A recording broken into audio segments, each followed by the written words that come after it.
But first, there's more grim news out of the US on the economic front.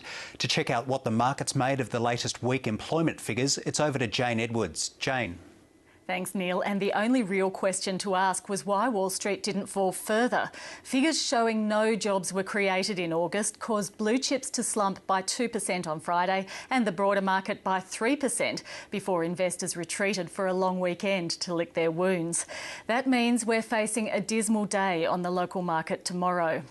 Analysts were expecting a moderate increase in jobs during the month, and the flat result caused a tumble in share prices on both sides of the Atlantic, a jump in gold and safe haven currencies, a slide in the oil price and a fall in bond yields.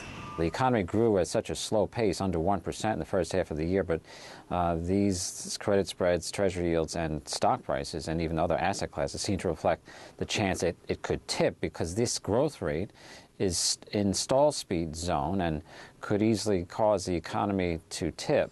Investors are now pinning their hopes on a major job creation package from President Barack Obama next week and further action by the Federal Reserve to provide some buttressing for the economy.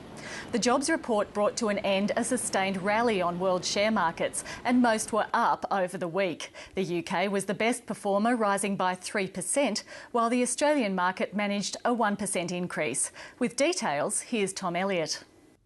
Well, as you just heard, the Australian share market had a reasonable week. We are at the tail end of the results season and profit reports are still driving share prices. Firstly, CSR was down 7% last week. It's another manufacturing company struggling with the high Australian dollar. It intends to sack 110 workers and says its glass business isn't doing particularly well. Leighton Holdings down 6%, not so much because of its recent profit report, but because there is a proposed shareholder class action against the company. This relates to whether certain profits in the past were properly disclosed to the market. Foster shares were down 4%. Now, on the face of it, this looks bad, but it has to be remembered that Foster's went ex-dividend during the week. Of course, we haven't really heard anything new from SAB Miller as to whether it will increase its proposed takeover offer. Paladin shares were down 3%. It is, of course, a uranium producer, and lo and behold, it admitted that low uranium prices since the Fukushima nuclear disaster had meant that it lost a lot more money than expected in the past 12 months. Whitehaven coal shares were down 5%. Now, for quite a while, this company was a mooted takeover target. However, during the week, two of its biggest shareholders reduced their stakes at a discount to market. This suggests that no takeover offer is likely in the near future.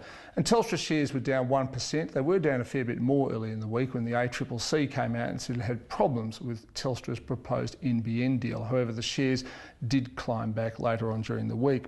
There was a bit of good news around. QRN beat profit expectations. The shares were bought up. Macarthur Coal, now it's received an increased takeover offer from Peabody. The shares were only up 1% because the market was pretty much expecting this to happen. And finally, both DJs and Myers were up. This was because the July retail sales number was a fair bit better than expected. Winner of the week is Count Financial, up a whopping 38% after receiving a takeover offer from the Commonwealth Bank. Loser of the week is G8 Education, down 14% after underwhelming the market with its full-year profit.